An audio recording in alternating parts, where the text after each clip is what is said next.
Hello student, बहुत बहुत स्वागत है हमारे यूट्यूब चैनल टन्नर क्लासेस पर। देखिए, आज का जो हमारा लेक्चर नंबर 2 है केमिस्ट्री सॉल्यूशन का, वो आपका अणुसंघ गुणधर्म है। जैसा कि पहला लेक्चर आपको पढ़ा चुके हैं, विलयन के टाइप्स पूरा पढ़ा चुके हैं और सांद्रता क्या है उसका पूरा व्याख्या सूत्र सहित उसमें आपको व्याख्या किया गया है। और दूसरे जो लेक्चर है इनमें आपका जो टॉपिक है अणुसंघ गुणधर्म क्या है और इनके अंतर्गत कितने टॉपिक पढ़ना है, आज का टॉपिक यही रहेगा। तो पहली पॉइंट समझना है कि ये कोई गुणधर्म है और अणुसंघ का मतलब होता है कि अणुओं की संख्या पर निर्भर करने वाला। अणुओं की संख्या पर निर्भर करने वाले का मतलब हुआ अणुसंघ हुआ, और गुणधर्म का मतलब जो आपकी प्रॉपर्टी गुण रहेगी। तो इनमें अगर कोई पूछे कि विलयन का अणुसंघ गुणधर्म कहते किसे हैं, तो ये समझना है कि किसी विलयन के विलय की कणों की संख्या पर जो निर्भर करता है गुणधर्म, उसको हम बोलते हैं अणुसंघ गुणधर्म। इसका मतलब ये आपकी फिजिकल प्रॉपर्टी है, माने भौतिक गुणधर्म है, जो कि किसी विलयन के विलय की कणों की संख्या पर निर्भर करेगा, न कि विलायक पर। क्योंकि आपकी जो विलयन होती है, सोल्यूशन हो, तो उसमें सोल्यूट सॉल्वेंट विलय विलायक दोनों होता है। तो आपकी जो ये अणुसंघ गुणधर्म है, ये ओनली किस पर निर्भर करेगा? विलय की कणों पर। इसका मतलब आपको प्रॉपर डिफिनीशन क्या लिखना है? वे भौतिक गुणधर्म जो तन विलयन के विलय की कणों की संख्या पर निर्भर करता है, विलायक पर नहीं, उसको हम बोलते हैं अणुसंघ गुणधर्म। क्लियर हुआ? अणुसंघ गुणधर्म किसे कहेंगे? वे भौतिक गुणधर्म जो किसी विलयन के विलय की कणों की संख्या पर निर्भर करता है, विलायक पर नहीं, उसको हम क्या कहेंगे? अणुसंघ गुणधर्म। अब इनमें जो टॉपिक पढ़ते हैं, पहला टॉपिक इसमें पढ़ना है परासरण तथा परासरण दाब। परासरण दाब कॉन्सेप्ट पहला पढ़ना है। दूसरा इसमें पढ़ेंगे क्वथनांक का उन्नयन। क्वथनांक का उन्नयन। तीसरा इसमें पढ़ेंगे हिमांक का अवनमन। हिमांक का अवनमन। और चौथा इसमें पढ़ेंगे वाष्प दाब का अवनमन। क्लियर करते, चार टॉपिक। अब चार टॉपिक में पहला आपका जो हेडिंग लेंगे, ये वाला लेना है। इसको मैं अलग से एक बार हेडिंग डालता हूं यहां, परासरण। पहली बार समझिए परासरण क्या होती है। परासरण अंग्रेजी होती है ऑस्मोसिस। ये परासरण ऐसी अभिक्रिया होती है, ये ऐसा प्रोसेस होता है जिनमें विलायक के कण स्वतः प्रवाहित होगी, किसमें? विलयन की ओर। ये कहाँ होगा? जैसे मान लेते हैं ये आपका कोई मान लेते हैं ये बकेट हो गया, मान लेते हैं बाल्टी हो गया। अब इनमें मान लेते हैं इधर आपकी विलायक है, ये आपके मान लेते हैं विलायक है, और इधर आपकी विलयन है। एक साइड में आपकी क्या है? विलयन है। तो कंसेप्ट ये क्लियर होता है कि यहाँ जो विलायक के कण होते हैं वह विलयन की ओर क्या होते हैं कि स्वतः प्रवाहित होने, कहने की जरूरत नहीं होती है। जब स्वतः प्रवाहित होती है उसी को हम बोलते हैं कि परासरण हुआ। लेकिन अब बीच में माइंड में आ रहा है सर, ये बीच वाला कौन सा पदार्थ है? तो ये इसको बोलते हैं अर्ध पारगम्य झिल्ली। अर्ध पारगम्य झिल्ली बोलते हैं। Concept clear? अभी ये अब माइंड में आ रहा है अर्ध पारगम्य झिल्ली है, सब बारीकी से बताएं, पहले कंसेप्ट समझे। इसका मतलब परासरण क्रिया किसे कहते हैं? परासरण होता क्या है? जब कोई शुद्ध विलायक अर्ध पारगम्य झिल्ली में से होकर विलयन की ओर या तन विलयन से सांद्र विलयन की ओर स्वतः प्रवाहित होना परासरण कहलाता। क्लियर करते हैं? अर्ध पारगम्य झिल्ली में से कौन जाएगा? शुद्ध विलायक। कहाँ जा रहा है? विलयन की ओर। इस प्रोसेस को, इस क्रिया को हम बोलते हैं परासरण, ऑस्मोसिस हुआ। कोई दिक्कत? अगर कोई पूछे परासरण किसे कहते हैं? जब कोई शुद्ध विलायक किसी अर्ध पारगम्य झिल्ली में से होकर शुद्ध विलयन की ओर स्वतः प्रवाहित होना परासरण कहलाता है। क्लियर करते हैं? उसके बाद अब आपको ये तो डिफिनीशन क्लियर हुआ, माइंड में आ रहा है अर्ध पारगम्य झिल्ली क्या होती है? अर्ध पारगम्य झिल्ली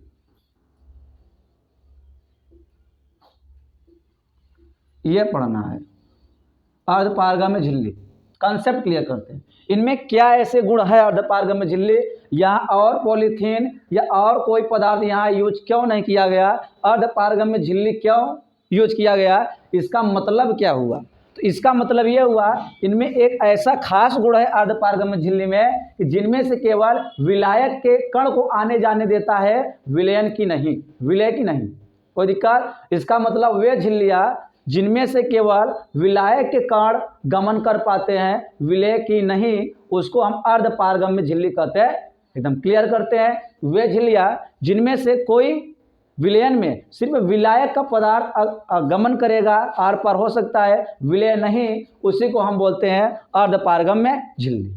अब माइंड में आ रहा है जैसे क्या हो सकता है, तो जैसे के लिए मैं बता रहा हूं उदाहरण। इसका उदाहरण आपको मालूम होगा, अंडे की झिल्ली हो गया, अंडे की झिल्ली ऊपरी परत में होती है पतले, और बकरे का मांस है, बकरे का मांस है, और प्याज की झिल्ली, ठीक है, प्याज की झिल्ली। और क्या हो सकता है, और मैं बताया था अंगूर के छिलका होता है, इसे आदि लगा देते हैं, बहुत सारे हैं आपके, आदि कर देते हैं। अंगूर का जो छिलका होता है ना ऊपर पतला कलर का, वो भी आप इसी के अंदर आता है, झिल्ली होता है। अब ये ध्यान देना है अर्धपारगम्य झिल्ली। अब इसी में आपका जो अगला हेडिंग है, परासरण दाब क्या होता है, परासरण दाब, कंसेप्ट क्लियर करते हैं। परासरण क्या, ऑस्मोसिस प्रेशर क्या होता है। जैसे अभी हमने आपको कहा जब परासरण शब्द कहीं आएगा तो ऑटोमेटिकली समझ जाना है कि इस प्रोसेस में क्या होगा कि विलय की कण विलयन की ओर स्वतः प्रवाहित होगा। तो अच्छा मान लेते हैं कि जब यह स्वतः प्रवाहित हो रहा होगा तो इस झिल्ली पर एक दाब लग रहा होगा, और इसी ये दाब क्या करता है कि रोकता है, क्या करता है, रोकता है कि तू इधर विलयन की ओर मत आ। तो जब ये रोकता है, इसी प्रक्रिया को हम बोलते हैं परासरण दाब। जो रोकता है मतलब लगाया गया दाब हम कौन सा कहेंगे, परासरण दाब। इसको डिटेल में क्या कहेंगे, परिभाषा कैसे लिखेंगे कि परासरण की क्रिया को रोकने के लिए लगाया गया अतिरिक्त दाब परासरण दाब कहलाता है। कोई दिक्कत। परासरण की क्रिया को रोकने के लिए लगाया गया दाब मतलब अतिरिक्त दाब परासरण दाब कहलाता है। तो जैसे मैं यहाँ डिफिनीशन नहीं लिखता हूँ तो बच्चे ऐसे आप लोग मत समझिए कि सर ने डिफिनीशन यहाँ नहीं लिखा, क्या डिफिनीशन नहीं हो सकता है। बिल्कुल, जो मैं बोलता हूँ वो डिफिनीशन ही तो है, क्योंकि इंटरमीडिएट छात्र हैं, जरूरी नहीं कि एक डिफिनीशन लिख कर समझाया जाए। तो लिख कर समझाने से कोई मतलब नहीं है। महान वही टीचर जो आपको बिना लिखे हुए आपको अच्छे से समझा दें। मैं चाहता हूँ अगर लिखेंगे तो आप रटेंगे और उसको अच्छे से एक्सप्लेन नहीं कर पाएंगे। अगर मैं जैसे डिफिनीशन कर रहा हूँ, हो सकता है वीडियो स्टॉप करके आप उसको लिखकर वीडियो को ओपन करके आगे बढ़िए, कोई दिक्कत। एक बार फिर से डिफिनीशन बता दे रहे हैं परासरण का दाब का। तो परासरण दाब क्या होता है कि परासरण की क्रिया को रोकने के लिए लगाया गया अतिरिक्त दाब परासरण दाब कहलाता है। कंसेप्ट यहाँ। उसके बाद अगला आपकी जो हेडिंग है वो परासरण दाब के नियम है।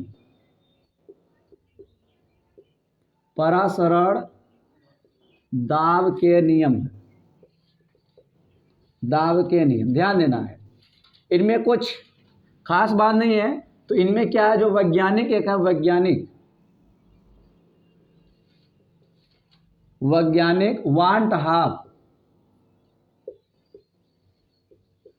वांट हाफ दो नियम दिए हैं। इसका मतलब वांट हाफ जो परासरण दाब का नियम है, तो वैज्ञानिक वांट हाफ ने परासरण दाब के निम्नलिखित दो नियम दिए हैं। कौन कौन से दिए हैं, पहला आपका है बायल का नियम, बायल का नियम। दूसरा दिया है चार्ल्स का नियम। कंसेप्ट क्लियर करते हैं। अब ध्यान देना है बायल्स के नियम के अनुसार क्या हुआ, बायल्स का नियम अगर इनके अनुसार देखा जाए तो कभी कभी कुछ किताबों में बायल्स का 1.5 नियम देता है। अगर 1.5 के दोनों नियम है तो 1.5 जगह लिखने की ज़रूरत बिल्कुल नहीं है, क्योंकि 1.5 का नियम है तो कहीं अलग तो होगा नहीं। तो जैसे आप लोग ने कक्षा 11th में आप लोग केमिस्ट्री में पढ़ाए थे अच्छे से, बायल्स का नियम, चार्ल्स का नियम, ग्राहम विसरण का नियम, ये सब मैं गैस के लिए पढ़ाया था। लेकिन अब ये बायल्स का नियम, चार्ल्स का नियम हम यहाँ विलयन के अंतर्गत पढ़ रहे हैं, न कि गैस के अंतर्गत पढ़ रहे हैं। तो वहाँ मैं गैस का नाम लेता था, लेकिन यहाँ विलयन का नाम लेंगे, आप वही कन्वर्ट कर देंगे तो सेम आपको पूरा एक्सप्लेन समझ में आ जाएगा। इसका मतलब बायल्स 1.5 नियम क्या कहता है कि स्थिर टेम्परेचर पर बायल जहाँ रहते हैं वहाँ इनका रूल है कि हमेशा कांस्टेंट रखते हैं टेम्परेचर को। तो स्थिर ताप पर किसी विलयन का परासरण दाब विलयन की कंसंट्रेशन सांद्रता के समानुपाती होता है। तो जैसे आपने इतना हिंदी लिखा, इसका मैथमेटिक्स अप्रोच क्या होगा कि P प्रोपोर्शनल C, समीकरण नंबर 1। लेकिन ध्यान देना किस पर?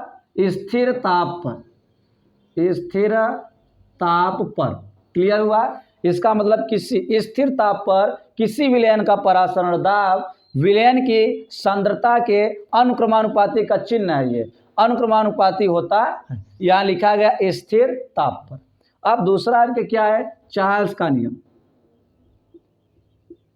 चार्ल्स का नियम कंसेप्ट क्लियर करते, चार्ल्स का नियम क्या होता है? चार्ल्स का नियम इसी का उल्टा हो जाएगा। स्थिर सांद्रता पर परासरण दाब टेम्परेचर का अनुक्रमानुपाती होता है। क्लियर हुआ? तो इसमें क्या होगा? P प्रोपोर्शनल आपका यहाँ टेम्परेचर होगा, समीकरण नंबर 2। लेकिन कहाँ? स्थिर सांद्रता पर,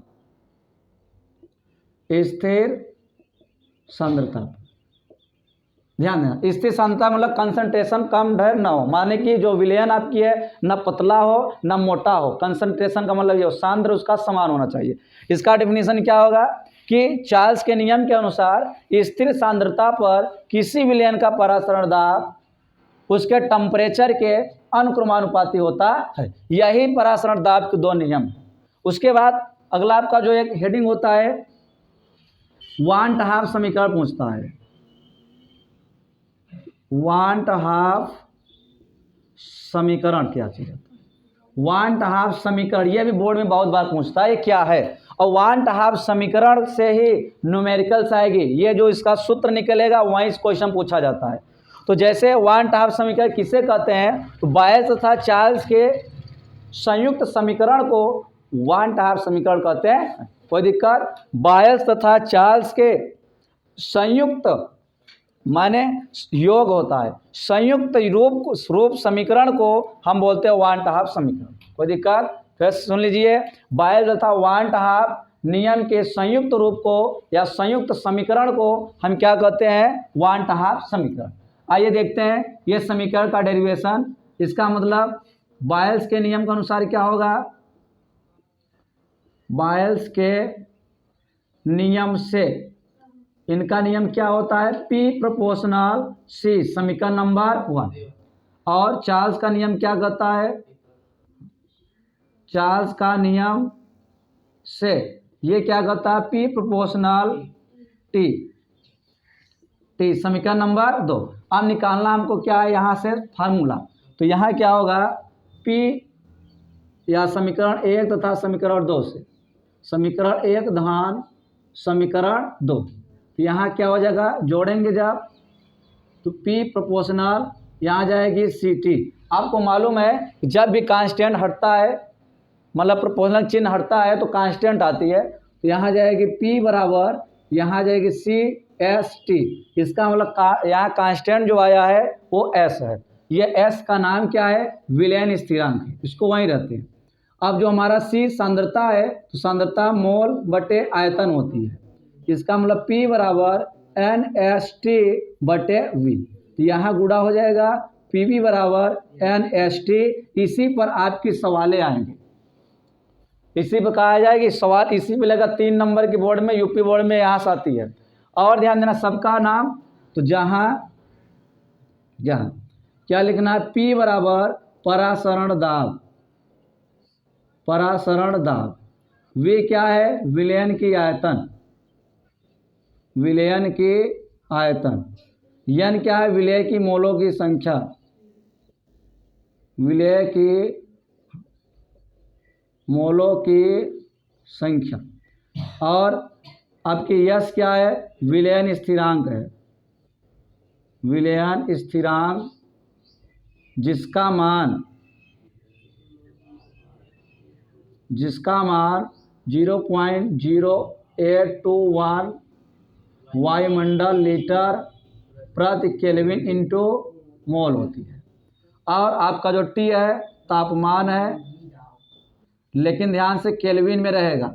आपको सवाल में देगा डिग्री सेल्सियस में, उसको कन्वर्ट कहाँ करना है, केल्विन में। कोई दिक्कत, कोई दिक्कत? स्क्रीनशॉट लीजिए, आगे बढ़े एक बार। चलिए आगे देखिए टॉपिक, यहाँ तक क्वेश्चन तक आ गए थे, आगे बढ़ते हैं ना। देखिए ध्यान देना है, आपको कुछ याद रहे, लेकिन ये फार्मूला जरूर याद होना चाहिए, क्योंकि यहाँ से सवालें आती है। फिर यहाँ भी आपने पढ़ा समपराशरी विलयन पढ़ चुके हैं। यहाँ पढ़ना है एक हेडिंग समपराशरी विलयन, ये क्या होता है ध्यान देना है।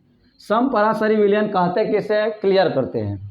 इसका मतलब समान ताप पर मान लेते दो विलयन लेते हैं, उनकी टेम्परेचर समान करते हैं तो उनका समान दाब हो जाता है, उसी को हम बोलते हैं समपराशरी विलयन। इसका मतलब क्या होगा कि जब दो विलयनों को या स्थिर ताप पर जिन दो विलयनों का परासरण दाब समान होती है उसको समपराशरी विलयन कहते हैं। क्लियर हुआ? डेफिनेशन लिख लेंगे। क्या लिखेंगे कि जब किसी स्थिर ताप पर दो विलयन का परासरण दाब समान होता है उसको समपराशरी विलयन कहते हैं।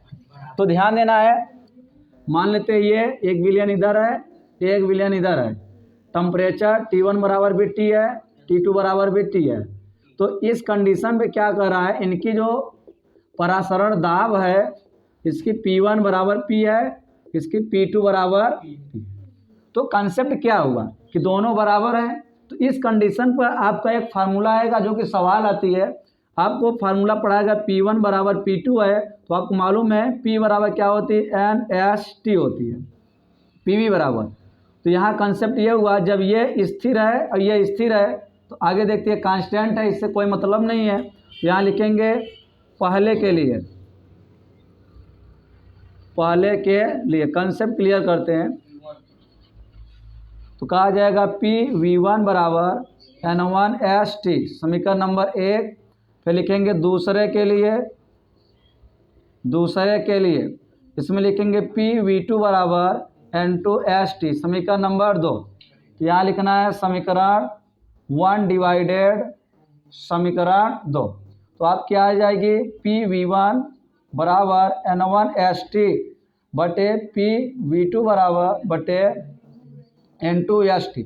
यहाँ से ये कट गया, V से P से P कट गया, तो फाइनल क्या आ जाएगा, V1 बटे V2 बराबर N1 बटे N2। या इसको यहाँ कर देंगे, आ जाएगा क्या आपका N2 लेगा, ये N2 यहाँ कर देंगे तो हो जाए, और इसको यहाँ कर देना है, तो N2 अपान V2 बराबर N1 अपान क्या हो जाएगा V1। कोई दिक्कत? अच्छा ध्यान देना, आपको फार्मूला पढ़ा है N बराबर W अपान M होता है। इसका मतलब 1 करेंगे 1 1 हो जाएगा, N2 बराबर करेंगे तो W2 अपान M2 हो जाएगा। तो यहाँ रखेंगे क्या आ जाएगा, W1 अपान M1 इंटू V1 बराबर W2 अपान M2 इंटू V2। ये क्वेश्चन है सवाल के लिए, ये जो सूत्र आया है सवाल के लिए, इसलिए इस पर कुछ कहा नहीं है। और ध्यान देना है, जैसे और पूछा जाता अल्प पराशरी विलयन क्या है, अल्प पराशरी विलयन।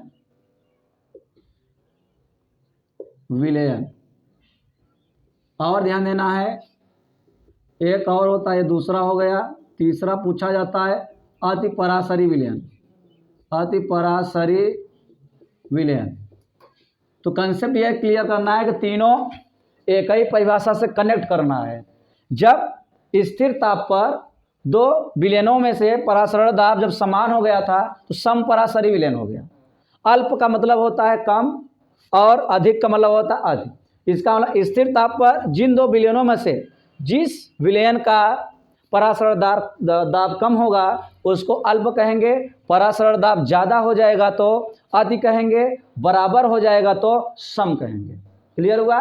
सेम वही टेम्परेचर लेना है। इनमें तो इक्वल हुआ था दोनों, लेकिन इनमें अल्प कहा है, इसका मतलब इसका जो है माने लेस देन होगा, इज ग्रेटर देन ये वाला होगा, ये ज़्यादा, ये मान लेते P1 है, ये P2 हो जाएगा।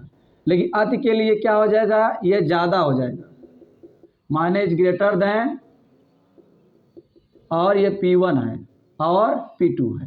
तो ध्यान देना है, इसके लिए P1 बराबर P2 होगा। क्लियर करते हैं, इसके लिए P1 लेस देन P2 होगा, इसके लिए P1 is greater than P2 होगा। कंसेप्ट समझे? ये सब ऑब्जेक्टिव टाइप्स क्वेश्चन बना देते हैं। ठीक है, अब समान के लिए यहाँ है, इसके लिए यहाँ है, तो समान के लिए आपकी सवाल बनेगी, इनके लिए सवाल नहीं बनेगी, ओनली परिभाषा तक लिमिटेड है। उसके बाद अभी आप जब परासरण पढ़े थे, परासरण, तो ध्यान देना, इनमें टॉपिक था, ये दो प्रकार के होते हैं, एक होती अंतः परासरण, अंतः परासरण, एक होता है बाह्यतः परासरण। कोई दिक्कत? ध्यान देना है, दोनों क्या है, परासरण दो होता है, एक अंतः होता है, एक बाह्यतः होता है। अंतः और बाह्यतः में यही अंतर है कि अंगूर से किशमिश बनना, किशमिश से अंगूर बनना, बस यही समझना है, ध्यान देना है। अब अंतः का मतलब क्या होगा कि विलायक अंदर जाकर घुसेगा, समझिए कंसेप्ट, इसमें डाउट रहेंगे बच्चे। अंतः का मतलब अंदर जाने वाला, बाह्यतः का मतलब बाहर जाने वाला। क्लियर हुआ? तो हम देखते हैं जो हमारा अंगूर होता है उनमें से बाहर जाता है तभी तो किशमिश बनता है। अगर किशमिश बड़ा करना है, उसको भिगोना है पानी में, तो ऑटोमेटिक वाटर कहाँ चले आएगा, उसके अंदर। इसका मतलब कोई उदाहरण पूछे कि अंतः परासरण का एक उदाहरण दीजिए, तो उनको अच्छे समझाइए कि जैसे सा ये भीगा, मतलब कि जो हमारी किशमिश होता है उसको जब हम वाटर में भिगो देते हैं तो हमारे जो जल के कण होते हैं, माने विलाय के कण जो होते हैं, उसके अंदर जाता है, तो अंतः परासरण हुआ। कौन सा हुआ? अब वही मैटर करता है, बाह्यतः परासरण में क्या होता है कि जब मान लेते हैं अंगूर हो गया, उसको हम सिरे में डालते हैं तो ऑटोमेटिक क्या करता है, उसकी अंदर का जो जल है, जल के कण का मतलब विलायक के कण ऑटोमेटिक सिरे में आ जाएगा। इसका मतलब जब अंदर से बाहर जाएगा विलायक तो क्या हो जाएगा, बाह्यतः परासरण। जब बाहर से अंदर विलायक जाएगा उसको हम कहते हैं अंतः परासरण। कोई दिक्कत? इसमें कोई दिक्कत? एग्जाम्पल लिख लेंगे इसका, अपने से खोज कर लिखना है, कोई दिक्कत? इसके बाद जो हमारा वीडियो नंबर दूसरा तीसरा होने वाला, देखिए मैं ज़्यादा वीडियो लेंदी इसलिए नहीं करता हूँ क्योंकि आपको एक्सप्लेन दिक्कत होती है। क्या दिक्कत होती है? आप इतने पढ़ें, अभी और आगे पढ़ा देंगे वो अंश करेगा, तो आपने यहाँ परासरण दाब का ही पढ़े हैं। अभी अगला जो टॉपिक है उनमें क्वथनांक का उन्नयन पढ़ना है, हिमांक का अवनमन पढ़ना है और वाष्प दाब का अवनमन पढ़ना है। कोई दिक्कत? उसके बाद राउल्ट का नियम पढ़ेंगे और आराम चैप्टर आपका समाप्त हो जाएगा। और इसके बाद आराम से अच्छे ढंग से न्यूमेरिकल्स लगाएंगे, क्योंकि न्यूमेरिकल्स हमारा मैथमेटिक्स अप्रोच होता है। कोई दिक्कत? नोट करिए इसको।